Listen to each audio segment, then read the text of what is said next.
The cheers you hear are for the Mainland Mustang High School Marching Band. They have a big throng on hand. And this band won this competition during the first 2 years of its operation, and they have quite a history of success, don't they, Dick? Yes, they do. Mainland has been one of the top competitive bands since the formation of Tournament of Bands back in the late 60s. Matter of fact, last night Mainland had a super night. They went up against Hamilton High School, and I know that most of our listeners have certainly heard of the fine band from Hamilton High School. And the first time in quite a few years that Mainland's been able to defeat Hamilton on the field of competition last night at Eastern Regional. Also, Mainland's going to be representing our state at the 1984 Grand National Championships, run by the Marching Bands of America tournament, which will be held in the Hoosier Dome in Indianapolis, Indiana on November 16th and 17th of this year. Now, how did they come to get that distinction? That's by invitation. You send a resume with your credentials and so forth, and if your credentials measure up to the standards of MBA, they will invite you out to participate. Now, Mainland also has a history of fine drum majors. I know that they've won trophies here in the past, and we'll be looking for their drum majors as well today. Yes, they do. This year's the head drum major, Terry Jones, does a fantastic job. And the assistant drum majors, Renee Mathis and Rich Hopkins, equally as fine. Now, I've always wondered, Dick, when the kids are out there marching around and playing, are they able to look down to the side of the field and see the drum major directing them? Oh, absolutely. They do use the drum majors. One of the reasons that Mainland uses a drum major and two assistants, and you'll see it during the show, is so that they can put the assistant drum majors right on the field, which makes it easier for the kids to see them on each half of the 50-yard line. I thought that would only really work during a concert formation, but they can actually see them while they're marching. Absolutely. Absolutely. It's absolutely paramount that you keep a steady tempo on the field. And when you're doing things going backfield, for instance, the mobility of your assistant drum majors can allow you to keep, the tempo consistent from front to back. Now, what are some of the things we should look for in this show that makes them an award-winning band? Well, I think you're going to immediately notice musicianship with this group. They play very expressive music. They play some very difficult music. Their opener, the finale to Tchaikovsky's Fourth Symphony, you'll hear some beautiful woodwind exposure, some really difficult rips, if you will, and runs, and overall very powerful, well-playing group. Of course, now the drum major is giving any information that she might have to the judges. And once again, we're coming to you from Cape May Courthouse. That's way down south in New Jersey. And judges, are you ready? We have quite a show on hand for you today. We hope you'll stay tuned to the conclusion of this. Middle Township Band will be performing, but not in competition. Is the band ready? The Mainland High School Marching Band under the direction of Richard Squarlow. Mainland Regional High School Mustang Band, you may enter the field of competition.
fine performance by the Mainland High School Marching Band under the direction of K. Michael Squarlow.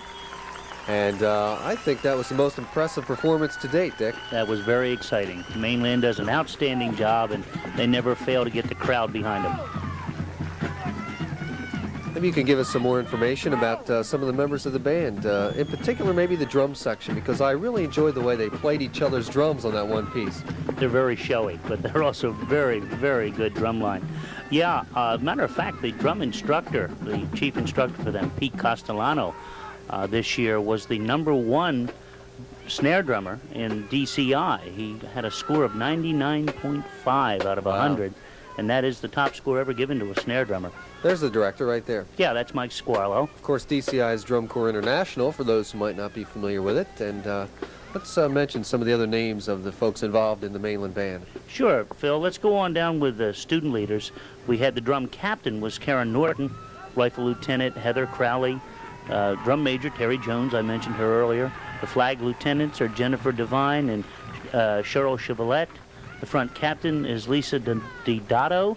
And the assistant majors, again, Renee Mathis and Rich Hopkins.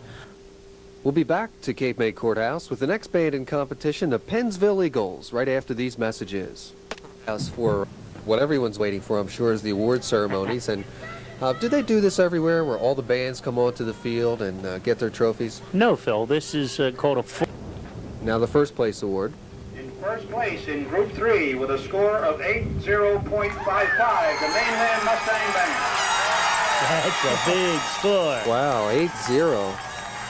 80.55. Presenting the trophy to the Mainland Now, Band. for the folks that might not be familiar with this sort of thing, that is a very good score, and they would wonder why